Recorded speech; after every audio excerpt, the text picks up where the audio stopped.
Starting with the wedding decor. It can make or break your big day. So event planner Rebecca Chan is here to make sure it's the former. We want it to be a good day. So you've brought a gorgeous display here. What kind of unique displays can we think about incorporating into our weddings these days? Well, weddings have come such a long way. I got married about 9 years ago, and we just printed a sign, put it on an easel, and then there you go, you got wedding signage. But now there are actually companies that you can hire to rent a beautiful sign for your big day. Yes. We've rented from Rented Luxuries for this champagne wall. A champagne wall is like the way to welcome your guests. Your guests come in, you have your ceremony, and then voila, you take your champagne and you head out and into cocktail hour. It's easy breezy and very beautiful. This is the way to start any party, I would say. Have a cocktail wall. You also get a nice photo wall out of it, right? Exactly. The neon signs are rentable. You can even make a custom neon sign. We have Happily Ever After here, which doubles up as a fantastic photo op. And then next to it, we have this beautiful cake from Fine Cakes by Zara. Ooh. Cake displays are also really elevated now with these pedestals, with gold trim. It's just so much more elevated than it was 10, 15 years ago. What else can we think about renting for our special day? So you can rent furniture. That's something I love to do if someone is willing to splurge a little bit. Yeah. You know, linens on folded tables are great. They're timeless. They're cost effective. But if you have a little bit of money to spend, I would bring in something like this, a vintage table for a sweetheart table. I've also brought in a couch here, which pairs really well with a Happily Ever After. You've got this Louis chair with velvet in front of you. These would be really fantastic for a VIP table, for family, maybe for you as a head table, for a photo op. These are from Glamorous Affairs. And, you know, I love renting furniture because it just elevates everything. Okay, let's talk a little bit about the table settings, which is always so important and obviously customizable as well.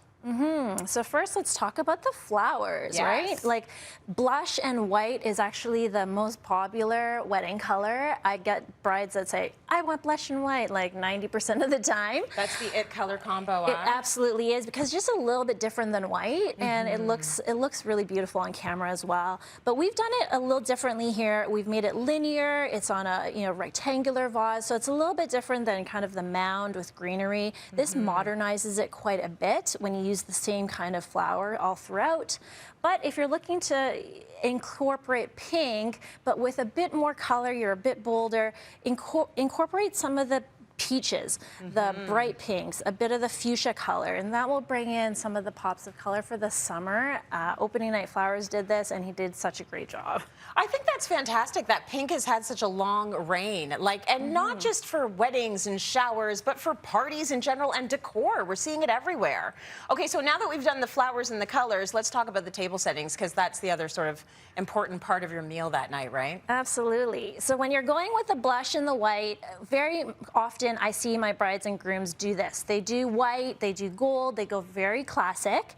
I paired it with a black linen, black napkin, and some black flatware, just so that it gives a bit more of a chic pop. It reminds me of Chanel. Yeah. It's very, very nice and very beautiful. But if you want to elevate it a little bit more, why don't we go tone on tone and switch it up for more pink? Love that. And that just is so pretty when you change it up and add more color. If you wanted even more pink, why not? Why not? Go for it. Pink it up. Yeah, you got your coupe here. These are all place settings that you can rent. These are from Simply Beautiful Decor. Wow. And I just love the collection because they have so many different options. Now, with the colored centerpiece, I would go muted on the place settings just so that your colors pop.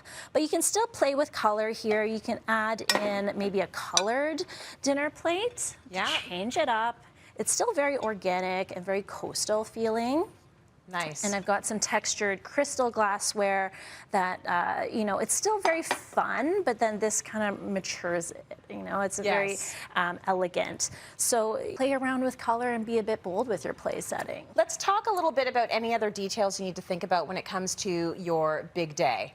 Yeah, so one tip actually for the plate settings, if you love this stacked plate look, it's really popular on Pinterest, on Instagram, but practically a lot of couples don't realize that you do need to tell your venue that you're going to do this because the wait staff actually have to come around and take a couple more minutes to actually remove these from their plates so that they can actually serve the salad course or the first course on top of the charger plate, so you don't have like stacks and stacks of plates, okay? Yes, you don't want to be eating this high because it's like 6 plates. Exactly. And then we can finish it off with a beautiful favor. We've got some donuts and some macarons, and that just finishes off the place setting. As soon as I get to my table and I see a donut on my plate, it's a good wedding. It's going to be a good wedding. Rebecca, thank you so much for that. Absolutely gorgeous. She's going to be back later with unique ideas for wedding party gifts.